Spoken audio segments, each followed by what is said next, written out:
తమిళనాడు రాజకీయాలు చాలా చిత్రంగా ఉండేవి. దేశ రాజకీయాలకు భిన్నంగా అక్కడి రాజకీయం కనిపించేది. ఏఐఏడీఎంకే, డిఎంకే తప్ప ఇంకో రాజకీయ పార్టీకి అక్కడ చాలా కాలంగా సరైన చోటు లేదన్నది నిర్వివాద అంశం. తమిళనాడులో జాతీయ పార్టీలది చాలా దయనీయమైన పరిస్థితి. ఏదో ఒక పార్టీ మద్దతు లేకుండా జాతీయ పార్టీలు తమ ఉనికిని చాటుకోలేని దుస్థితి తమిళనాడులో నిన్న మొన్నటిదాకా చూశాం. చాలా విషయాల్లో తమిళనాడుని టచ్ చేయడానికి కూడా జాతీయ పార్టీలు భయపడేవి. అంతెందుకు, శ్రీలంక తదితర అంశాలపై కేంద్రాన్ని ఎదిరించి తమిళనాడు వ్యవహరించిన సందర్భాలున్నాయి. కేంద్రం తీరుకు వ్యతిరేకంగా తమిళనాడు శాసనసభ తీర్మానాలు చేసిన సందర్భాలు అనేకం. మేం ప్రత్యేక దేశంగా ఉండిపోతాం అనే డిమాండ్లు కూడా అప్పుడప్పుడు తమిళనాడు నుంచి తెరపైకొస్తుంటాయి. అందుకే తమిళనాడు దేశ రాజకీయాల్లో వెరీ వెరీ స్పెషల్గా ఉంది ఇప్పటిదాకా. అయితే ఇప్పుడు పరిస్థితులు మారిపోయాయి. అక్కడ బలమైన నాయకత్వం లేకుండా పోయింది. ఇప్పుడు వయసు మీద పడ్డంతో గత అసెంబ్లీ ఎన్నికల నాటికే కరుణానిధి నేతృత్వంలోని డిఎంకే పార్టీ నైతికంగా బలహీనపడింది. ఏఐఏడీఎంకే పార్టీకి జయలలిత మృతితో కోలుకోలేని దెబ్బ తగిలింది. ప్రస్తుత పరిణామాలు అక్కడ నివురుగప్పిన నిప్పులా ఉన్నాయన్నది నిర్వివాదాంశం. సరిగ్గా టైం చూసి దెబ్బ కొడుతోంది కేంద్రంలోని నరేంద్ర మోదీ సర్కార్.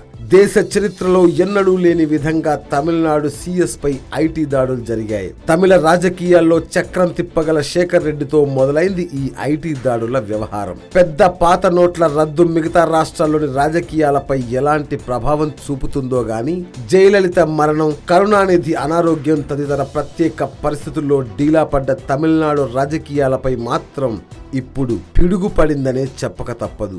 పెద్ద నోట్ల రద్దు తదనంతర పరిణామాల పేరుతో కేంద్రం తమిళనాడు రాజకీయాలపై కక్ష కట్టిందన్నది ఓపెన్ సీక్రెట్.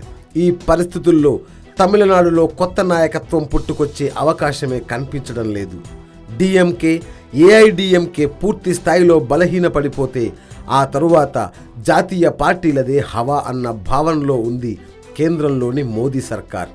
జయలలిత మరణానంతరం ఆమె పార్థివ దేహానికి నివాళులర్పించిన మోడీ అక్కడే ఉన్న శశికళతో ప్రత్యేకంగా మాట్లాడడం అందరినీ విస్మయానికి గురిచేసింది. ఆ సమయంలో అక్కడికి లక్షలాదిగా విచ్చేసిన జయ అభిమానుల్ని ఉద్దేశించి నరేంద్ర మోదీ అభివాదం చేసిన తీరు చాలా మందిని ఆశ్చర్యపరిచింది. ఆనాటి అభివాదానికి అసలు అర్థం ఇదిగో ఇప్పుడు కనిపిస్తోంది. ఉమ్మడి తెలుగు రాష్ట్రంలో ప్రాంతీయ పార్టీల్ని నిర్వీర్యం చేసే క్రమంలో వ్యూహాత్మకంగా విభజన అస్త్రాన్ని కాంగ్రెస్, బీజేపీ తెరపైకి తెచ్చాయి. చిత్రంగా ఈ గేమ్లో జాతీయ పార్టీ కాంగ్రెస్ చిత్తయింది. బీజేపీ కాస్తంత బలం పుంజుకోగలిగిందనుకోండి, అది వేరే విషయం. ఇప్పటిదాకా దక్షిణాదిలో తమిళనాడు, ఆంధ్రప్రదేశ్ పవర్ఫుల్ స్టేట్స్గా ఉండేవి. ఆంధ్రప్రదేశ్, తెలంగాణ ఇప్పుడు 1,00,000 సమస్యలతో కొట్టుమిట్టాడుతున్నాయి.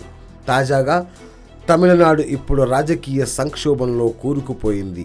ఈ పరిస్థితుల్లో తమిళనాడు మళ్లీ పుంజుకోగలదా? బలమైన శక్తిగా తన సత్తా చాటుకోగలదా? వేచి చూడాల్సిందే. యూయో న్యూస్, చెన్నై.